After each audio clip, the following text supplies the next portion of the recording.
vlog na naman po tayo. Okay, so ano na naman po ang aking topic ngayon?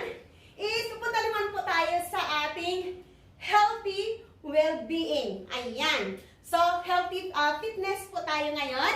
At gusto ko lang po I make myself as example ng ating pong pag-fitness or pag-lose weight. By the way, before we will continue, is I just want to give you an introduction why I am doing this. Kasi po, I'm 52 years old. Ayan, I'm 52 years old. And I used to work out when I was younger than now. But dahil po, pagka medyo nagkakaedad na tayo, is hindi po maiiwasan natin na bumabagal po yung ating metabolism. Lalo na kapag kabain kayo, gano'n, na kunting pagka medyo nagkakaedad na tayo is lumalapad na tayo at ganun po yung nangyayari sa akin mismo. So, ngayon guys is, bakit sinabi ko na I used to work out but why I'm still gaining weight? Kasi guys, from early this year is nagkaroon po ako ng frozen shoulder. So, I used to work out talaga. So, ayan po, ayan yung aking katawan noon. At itong aking katawan ngayon. Okay. So, I used to work out. Talagang, since I was young, is talagang mahilig na po ako mag-aerobics. At nadala ko yon hanggang sa ako'y nag-asawa na. So, I'm always looking after myself. But, early this year, nagkaroon po ako ng frozen shoulder. Hindi ko siya na-injured because I'm doing a workout, but na-injured ko po siya is dahil sa aking pag-gardening na nagbuhat po ako ng 25 kilo na potting mix by my one hand, no, from front yard to the backyard, talagang binuhat ko lang siya. So I felt the heaviness of the potting mix, but nakaya ko siya. I didn't feel any pain, but then after few days is I feel nag-start na yung talagang pain, yung nerve sa akin. Ano, kaya mag-ingat po kayo guys sa pagbubuhat ng mabigat, lalo na kapag nagkakainat na tayo. Dahil our body is changing, you know. So, gano'n yung plano na yung mga muscle natin dyan. So, akala natin, ako nga di ko akalain na fit ako. Fit ako, lagi ako nag-workout, nag-ano ako ng mga equipment. But na-injured ko pa rin dahil lang sa pagbubuhat. So, nabanat siguro yung aking arm. So, ngayon, from February, March, mga ganon, doon ako na-injured. Up to now, so ngayon medyo magaling na. Dati talaga, as hindi ko talaga maitaas itong ano ko, parang pag tinataas ko, parang pati katawan ko pumapaling din. So, pero dati talaga hindi ko siya maitaas kahit na hindi ko mataas yung aking buhok. But ngayon, unti-unti nang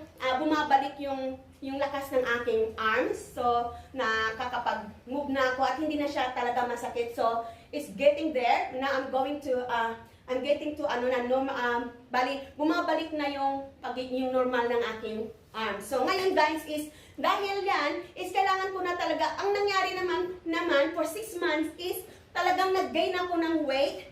Dahil kapag kayo used to work out, and then mag-stop po kayo, and then kain, tapos nag-winter pa po dito, and then lockdown pa, kaya yun, kain lang, walang gaanong movement, walang gaanong activities, kaya I gained weight talaga, as in. Mabraso po talaga kami, kaya pag tumataba kami, ito ang unang lumalaki sa amin. Tsaka yung mga dito. Ayan. Lalo na ako, talagang pinanganak ko na malalaki yung mga bikas ko. So, ayan. So, pag tumaba ako, mas lalo nang na-notice yung aking pagtaba. So, ngayon guys, is I'm going to start my journey in my workout. And I hope na antabayanan nyo ito. So, I'm doing this to also, not also for myself, but also to encourage yung mga kababaihan to work out, to get fit, and to look after our own body. So, palagi ko pong sinasabi na our body is the temple of Holy Spirit. We need to look after it. Okay? We are consist of a body, soul,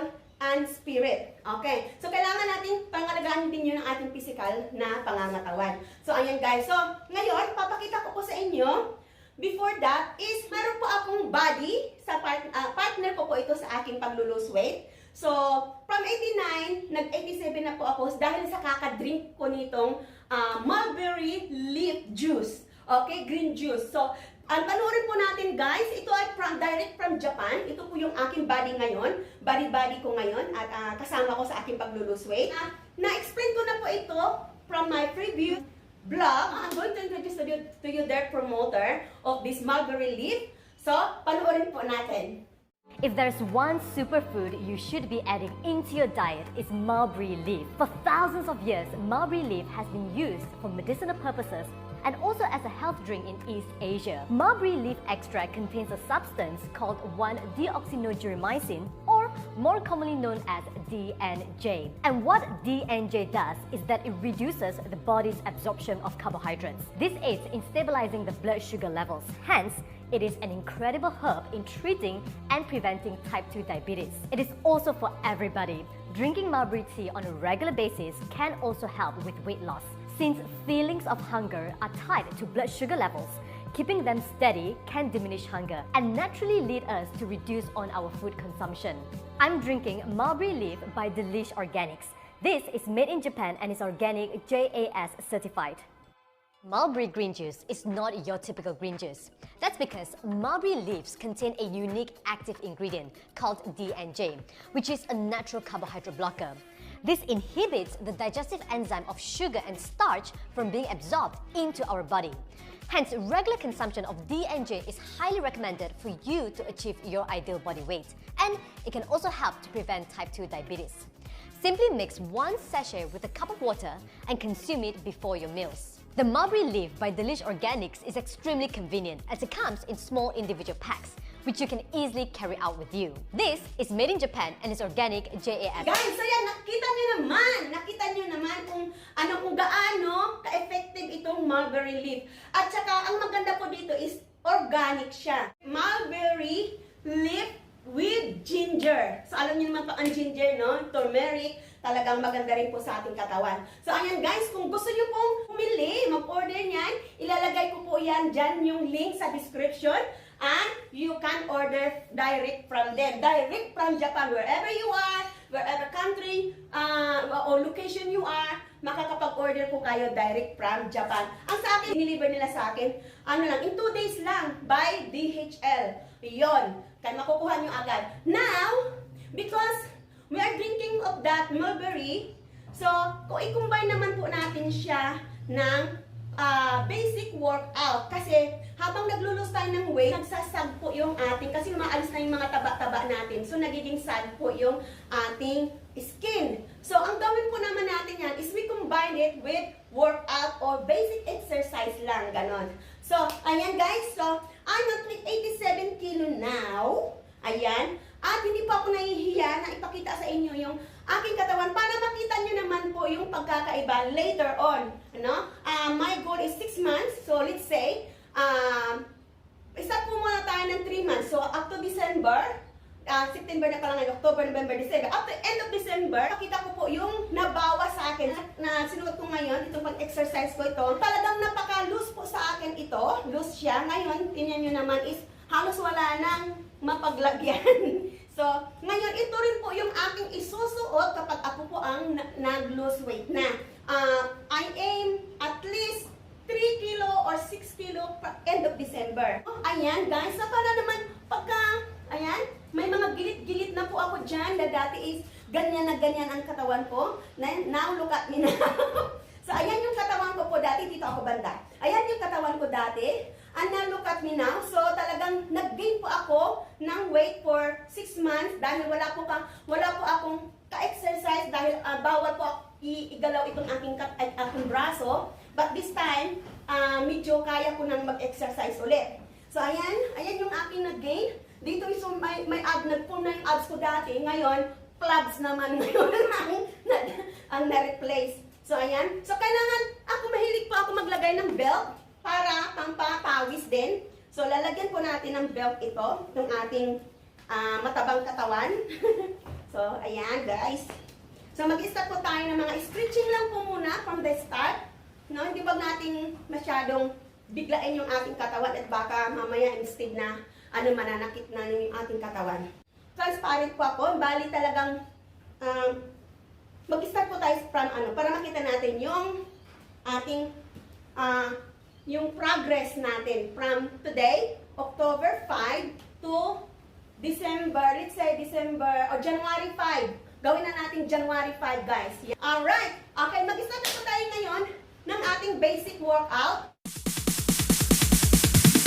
Sorry, it's DJ.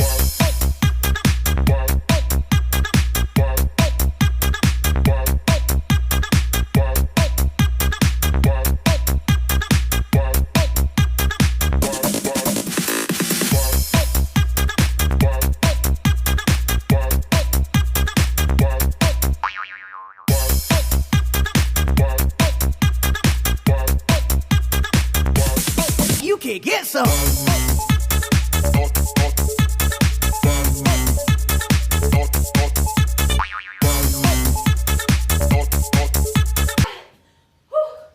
Ayan guys, hanggang dito lang muna ng ating 6 minutes standing up workout with Mulberry Leaf.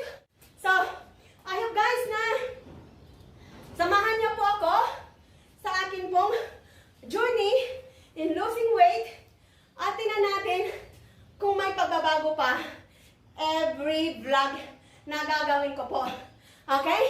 At don't forget to like, share, and subscribe to my channel, our Steve's Vlog, and hit the notification bell para updated po kayo sa next workout ko po. Okay. God bless everyone. At mag-i-start na po ako ngayon ng dance na para mas pawisan pa ako. Okay? Bye for now!